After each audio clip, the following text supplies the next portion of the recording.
14:05 y seguimos en este programa que se llama La Siesta Jugada. No todos los días, varios días de la semana tenemos invitados que son precandidatos en realidad, dentro de las elecciones, las PASO que se van a hacer el domingo 16 de julio. En este caso estamos con quien encabeza la lista de concejales de Acuerdo Progresista, que es Susana Rueda, ya concejala, pero que ahora va para renovar su mandato. Hola Susana, ¿cómo estás? ¿Cómo estás, Sonia? Acá. ¿Cómo andás? Sí, la verdad que para mí es un placer venir. Hacía muchos años que no venía a Radio Nacional y está absolutamente renovada, preciosa, me pareció fabuloso el auditorio. Hermoso, la verdad que sí, que se ha hecho un trabajo, se ha hecho mucha puesta en valor de esta radio. Quienes trabajamos acá nos sentimos un poco así como, por un lado orgullosos de esto, pero también nos da un poco de pena cuando escuchamos a algunos candidatos nacionales diciendo que van a cerrar los medios públicos. Consideramos que tienen un valor, aún en este momento en que todos los medios tradicionales están en crisis. Vos venís de los medios, así que tendrás una lectura de eso. No solamente tengo una lectura de esto, sino que me parece que los medios públicos son imprescindibles. Yo trabajé en el sistema público de medios durante 15 días nada más, hice un reemplazo en la televisión nacional, en la televisión pública, y por ahí me da un poco de pena que haya, por ejemplo, en el caso de la televisión pública, que es un monstruo enorme, es una manzana entera que fue construida, como recordamos, durante la dictadura militar, y me da un poco de pena por ahí que haya muchos recursos puestos allá y por ahí tengamos menos en el interior, pero de esto no puedo decir nada porque está fantástica. Y sí, vengo de un sistema de medios privado donde sobre todo en Rosario, se hace televisión a pulmón. Pero me parece que los medios públicos tienen un papel fundamental en la preservación de la democracia y de la pluralidad de voces. Eso es fundamental. Absolutamente, sí. Pensamos eso también y también llegan a lugares donde otros no llegan. Claro. Porque vos tenés televisión pública en cualquier rincón del país. Y bueno, y otros medios, si no son rentables o si no resulta rentable estar, no están. Ahora te quiero preguntar por algo muy específico, que es sobre el Consejo Municipal. Ya tenés una experiencia en el Consejo. Hoy estás yendo por una renovación del mandato dentro de una lista que es parte del armado de Unidos para Cambiar Santa Fe y también de lo que podría ser el viejo Partido Socialista. Te referencias con Bonfatti como candidato a diputado provincial, ¿no? Sí, me referencio con Bonfatti. Me da risa como decís viejo Partido Socialista, porque en realidad hay muchos que ya lo dan por muerto al Partido Socialista en función de esta división que se ha generado en los últimos años. Vos sabés que después de la muerte de Miguel Lifchis hubo como una atomización del partido. Quizás empezaron a visibilizarse espacios que antes no eran tan visibles, como justamente el espacio en Yo Participo, que se llama Fuerza del Territorio, porque yo hice toda la campaña del 2019 muy cerca de las organizaciones sociales y transitando mucho los barrios, cosa que he seguido haciendo en los últimos 3 años y medio, incluso a pesar de la pandemia. Pero bueno, hay una conducción del partido con la cual es muy difícil dialogar, y esto ha generado que se atomice mucho la oferta electoral dentro del socialismo en estos últimos tiempos. Había diálogos iniciados con el sector de Antonio, pero bueno, se fracturaron a partir de una decisión de hacer un enroque de candidaturas y demás, pero estoy segura que después que pasen esta instancia de las PASO, va a haber después una reunión donde podamos confluir todos y todas juntos otra vez. Pero si vos me preguntás, también hubo un sector que es Bases y las Fuerzas del Territorio que ya decidieron otra opción electoral, ¿no? Otra opción. Yo creo, Sonia, que quizás estemos en un momento histórico donde los partidos políticos empiecen a ser algo viejo, quizás, y empiecen a vislumbrarse otros frentes, quizás con más fortaleza y con más fortaleza electoral, quiero decir, que puedan participar y que puedan generar otras instancias de participación democrática.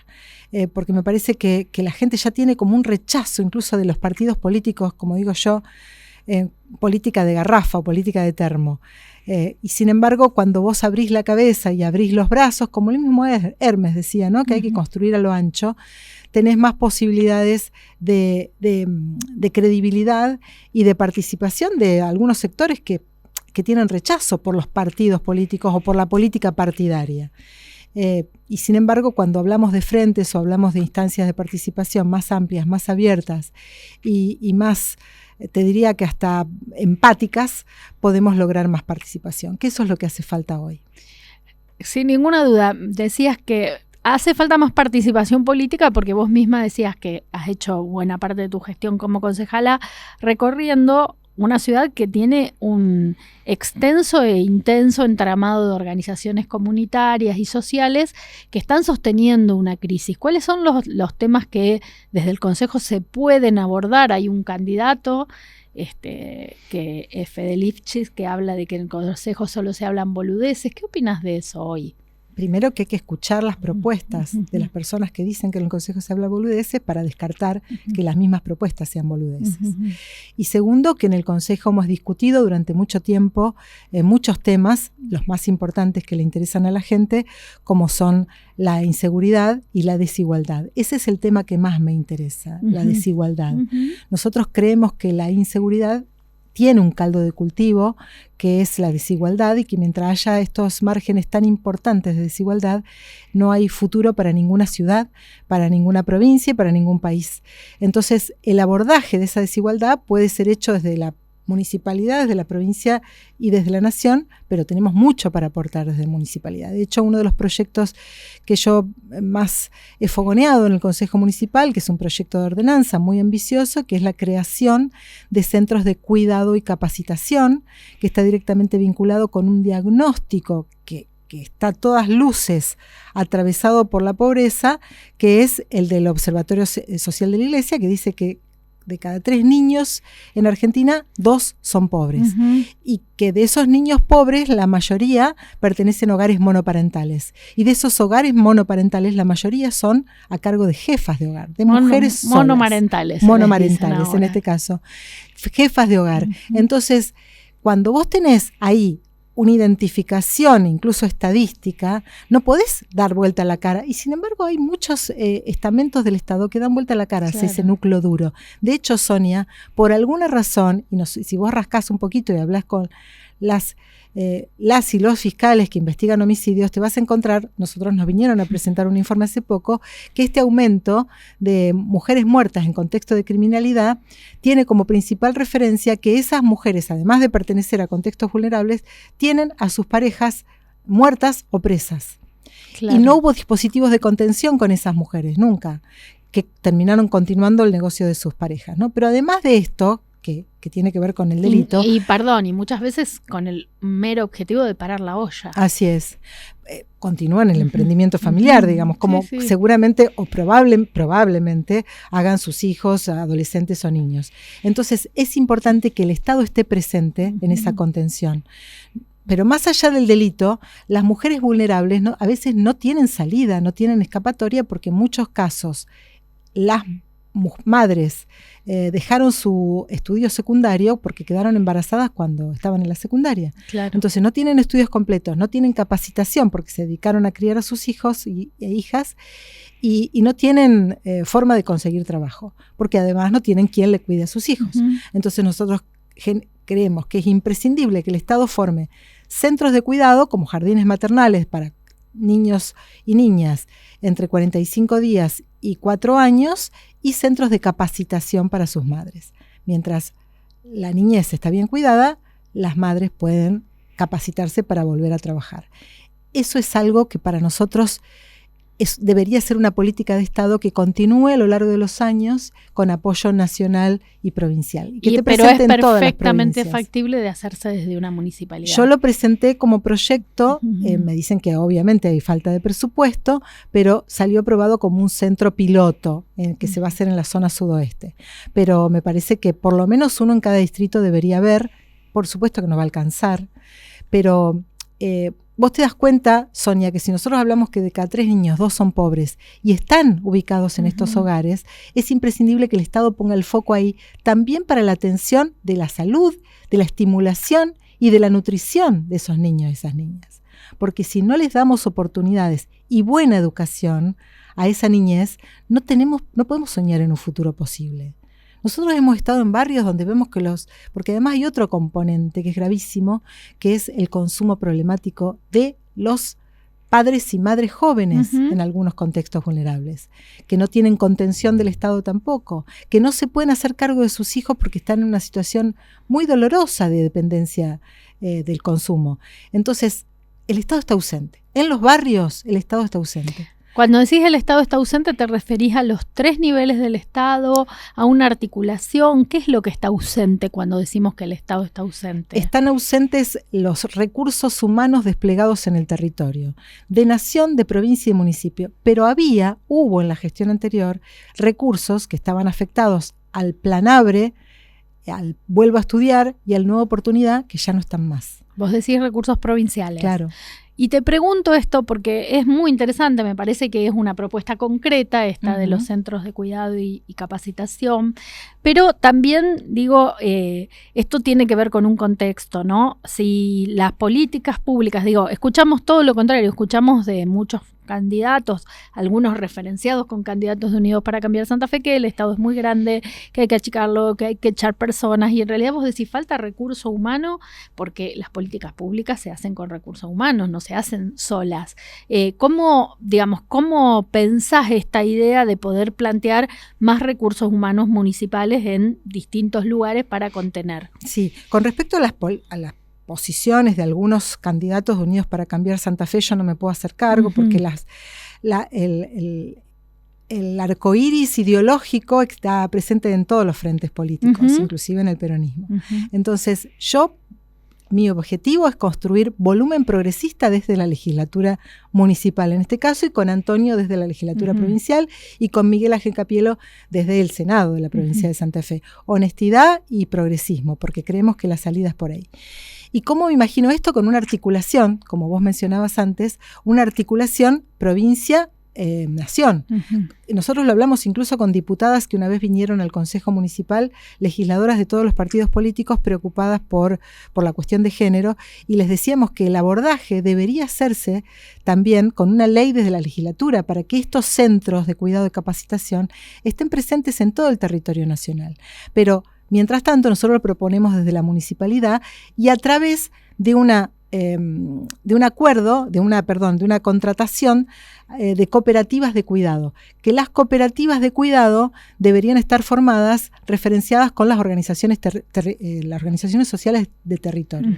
Es decir, las mismas organizaciones, Sonia, a la que le delegamos la difícil tarea de dar de comer, de alimentar a la población, durante la pandemia, porque fue eso lo que hizo el Estado, de alguna manera articular con organizaciones sociales territoriales el reparto del alimento. Ahora deberíamos también coordinar con esas organizaciones el reparto del cuidado. ¿Y por qué? Porque además esas mujeres, la mayoría son mujeres, trabajan gratis en su gran mayoría. Entonces, de una vez por todas, vamos a capacitarlas para el cuidado y que formen cooperativas de cuidado, porque las mamás saben y confían en esas mujeres que hasta ahora ayudaron a sus hijos con apoyo escolar, con alimento, con merenderos. Es el centro de referencia de las mujeres que están solas en los territorios. Entonces, también tiene que ser el centro de referencia del Estado a la hora de cuidar y proteger. Esto, vos decís, volumen progresista desde el Consejo, y a mí me parece que es interesante, por ejemplo, preguntar sobre el sistema de transporte público, que es un sistema que está muy devaluado. ¿Qué puede hacer hoy una concejala, un bloque para mejorar eso? Primero es muy importante que asumamos de una vez por todas que hay muchos concejales, muchos legisladores, muchos diseñadores de políticas públicas que no escuchan a la gente. Entonces, lo primero que tenemos que cambiar es el sistema, digamos. Entonces, yo lo digo, lo repito y a veces queda como una muletilla. El otro día un periodista me decía, gracias por sacarte el cassette. Y digo, lo que pasa es que uno a veces pregona tanto las ideas que terminan siendo muletillas, pero no pierden por eso el contenido. Nosotros construimos políticas con la oreja pegada en el territorio. Entonces, yo todo el tiempo recorro los barrios, escucho a la gente, después presento proyectos. Este es uno de ellos, por ejemplo, el del Centro de Cuidado y Capacitación. Pero el tema del transporte urbano, por ejemplo, es muy importante que nosotros, si el transporte urbano está mal herido por la pandemia y por la falta de subsidios, que están mal distribuidos en forma inequitativa entre Capital Federal y el interior, pero por lo menos generemos alternativas para que el ciudadano y el usuario del transporte urbano no corra riesgo esperando colectivos durante 45 minutos en la parada. ¿Qué tenemos que mejorar para eso? El cuándo llega. Hoy estuve en una escuela, vengo visitando algunas escuelas, hoy estuve en la Vigil, y yo les preguntaba a los chicos, ¿ustedes usan el cuándo llega? No, si no funciona. Y cuando te metes en Google te da mal el dato. Dice, entonces salimos antes de la escuela para llegar al colectivo y cuando llegamos se nos fue o tarda media hora más en llegar. Eso es fundamental. Sí. Que volvamos al cuándo llega y a la precisión que supo tener el cuándo llega, Sonia, porque yo recuerdo que lo usé. Y vos ponías... ¿Y a qué se debe esa pérdida de precisión? Y no lo sé. La verdad que no estoy en el sistema, pero yo sé que hubo en un momento, yo estoy en la Comisión de Servicios Públicos, y sé que hubo en un momento, cuando se empezó a trabajar el tema de la SUBE, la posibilidad de comprar, que todo se trasladara al Google, digamos, que todo se hiciera a través de esta plataforma. Entonces, o sea, venderle los datos de todos los usuarios rosarinos a Google. Claro. Y vos podías usar, como dicen los chicos, encima no funciona, ¿viste? Nos traiciona, además de manejar todos nuestros datos. Entonces, hay que mejorar el sistema definitivamente, o hay que volver al sistema anterior porque no está funcionando. Hay algo que está funcionando mal. Yo no puedo decir que a veces presentamos proyectos y a veces nos dan bolilla y a veces no, pero bueno, lo intentamos, lo seguimos intentando y lo seguiremos intentando. Cuanto más personas de mi lista ingresen al Consejo Municipal, cuanto más votos tenga mi lista y cuanto más concejales de mi lista ingresen al Consejo Municipal, más poder de presión sobre el Ejecutivo vamos a tener. Eso es muy interesante pensar que, por otro lado, estas listas van a ser listas que se van a armar, hay muchísimas listas de concejales, o sea que, por un lado hay que tener una estrategia para distinguirse en esa super boleta que vamos a tener el 16 de julio, y por otro lado es una lista que se va a armar de forma, es probable que sea una lista muy heterogénea. Es probable que sea una lista muy heterogénea, como vos sabés, después en el Consejo los bloques pueden llegar a moverse y a interactuar de acuerdo a la cuestión política en interbloques. Pero lo que sí te puedo decir es que mi lista es una lista fabulosa, integrada por personas que no hacen política de garrafa, que hacen política en el territorio. Está, lo sabés, Julio Mas, de veteranos en realidad, él no le gusta que le digamos excombatientes, lo aprendí, porque en realidad ellos siguen siendo combatientes de la vida, como todos nosotros. Entonces son ex soldados combatientes de Malvinas, pero son veteranos de guerra. Julio sale a repartir alimento todas las noches, entonces está muy cerca del dolor. También Alicia Pino, que ha trabajado en el Plan Hábitat. Justamente anoche tuvimos un evento donde hablamos del derecho al hábitat con conceptos muy interesantes de Ángel Ciara y de Antonio Ciancio y de Antonio Bonfatti, que estaba ahí, de Alicia Pino, por supuesto. Y también, todos funcionarios de Wiener, digamos. Todos, exacto. Todos exfuncionarios de Wiener. Y también están referentes de organizaciones sociales. Gaby Romero, que tiene una organización social en Olavarría y que salió a contener a sus vecinos después de la muerte de Maxi. También está Damaris, que también está en un centro comunitario de Ludueña. O sea, hay mujeres que trabajan muy cerca del territorio. Está Gaby Quintanilla, que fue subsecretaria de Salud y que es una médica oncóloga que ha trabajado también en el Hospital de Niños. Hay gente de la docencia, como Sergio Libonati, que fue director de escuelas técnicas. Está Gino Svegliati, que es el concejal, el candidato, que seguramente va a ser concejal, más joven de todas las listas. Gino tiene 25 años y es el presidente de la Juventud Socialista y trabaja con las juventudes en territorio. Y está Susana Bartolomé, también una gran conocida del PS, que también ha sido directora del Distrito Oeste en su momento y concejala. Está Néstor Hash, que es de una colectividad, la colectividad libanesa, y está... ¿cómo se llama? Ramón Verón. No, Ramón Verón, que es de presos, sí, Rito, ahí está, Rito Aceus, no me acordaba el nombre de Rito, Aceus, que es de la colectividad haitiana, que es médico, que se recibió en la Universidad Nacional de Rosario y es haitiano y quiere devolverle de alguna manera a la ciudad lo que la ciudad le dio, como es la educación pública gratuita, y él trabaja en un centro comunitario, en un centro de salud de Itatí.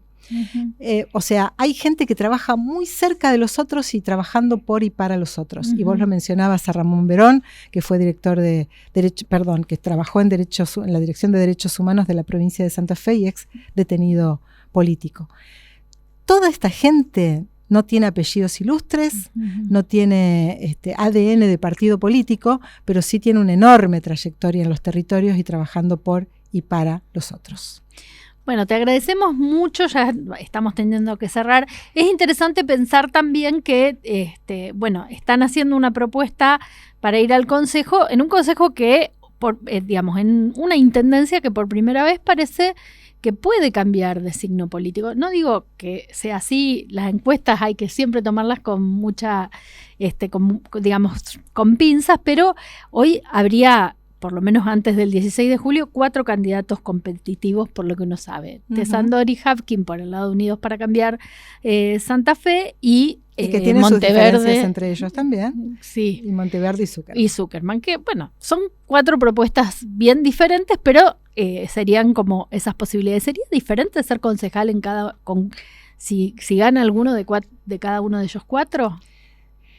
Sí, yo creo que, yo vivo cuestionando la política implementada desde el gobierno de Perotti, y Zuckerman fue ministro del gobierno de Perotti, fue ministro de Trabajo y fue ministro de Gobierno del gobierno de Perotti. Yo la verdad que me cuesta diferenciar eso, digamos, ahora todos se diferencian de Perotti, parece que nadie lo conoce, pero durante varios meses vos lideraste un ministerio de este gobierno, que es un gobierno claramente de derecha. Perotti ha privatizado, ha sido uno de los privatizadores del Banco de Santa Fe, ha derogado la cláusula de ajuste automático conocida como cláusula gatillo, es decir, y él fue ministro de Trabajo de ese gobernador. Así que claramente me puedo diferenciar de Zuckerman, claramente me puedo diferenciar de Tesandori. Sí, Tesandori, que bueno, hasta ahora no ha tenido experiencia en gestión, pensaba también... Pero tenemos algunos cruces en el Consejo Municipal, con respecto a opiniones y algunas políticas. Sí, sin ninguna duda. Además está clara su pertenencia ideológica, ¿no? Creo que esto ya es una opinión personal mucho más clara que la pertenencia ideológica de Zuckerman, que forma parte de un sector interno. No es por defender a Zuckerman, no necesita que yo lo defienda, ¿no? Pero el peronismo siempre es muy complejo, vos lo sabés. Así es. Tiene sus complejidades. Creo que hoy el socialismo también empezó a ser muy complejo. Por eso te decía que el arcoíris ideológico está en todos los partidos políticos. No, eso sin ninguna duda. Lo interesante es que siguen siendo los partidos políticos, en mi opinión, te repito, la herramienta que se tiene organizativa para poder generar, o sea, las alianzas son alianzas entre partidos, no son alianzas de personas individuales. En esta democracia que tenemos hoy es la herramienta, coincido con vos totalmente, pero también es cierto que estamos en un momento donde, en un codo de la historia, en un punto de inflexión, donde quizás sea una oportunidad para empezar a construir acuerdos distintos. Y bueno, yo estoy convencida de que este cisma que estamos viviendo, incluso dentro del Partido Socialista, pueda dar lugar a algo distinto. Apelo a tu poder de síntesis como periodista. ¿Y cómo evaluás la gestión de Pablo Havkin, que es, bueno, finalmente con quien entraste como concejala, ¿no? Le falta un montón, pero le tengo fe. Bueno, muchísimas gracias, Susana Rueda, candidata, encabeza la lista de concejales. Recordame, porque justo Acuerdo Progresista es la lista de concejales de Susana Rueda. También vas a ver su fotito en la... Sí, número 7 de abajo hacia arriba, es más fácil. Es más fácil. Es más fácil ubicarla así. Ver la foto de abajo me parece hacia que va a ser medio difícil. Sí, lleve lupa, señora, señor, lleven lupa al cuarto oscuro el día de la votación, porque la boleta única va a ser difícil identificar. Y si la quiere votar, ponga el número 7 de abajo hacia arriba, cuente así y vota esa lista.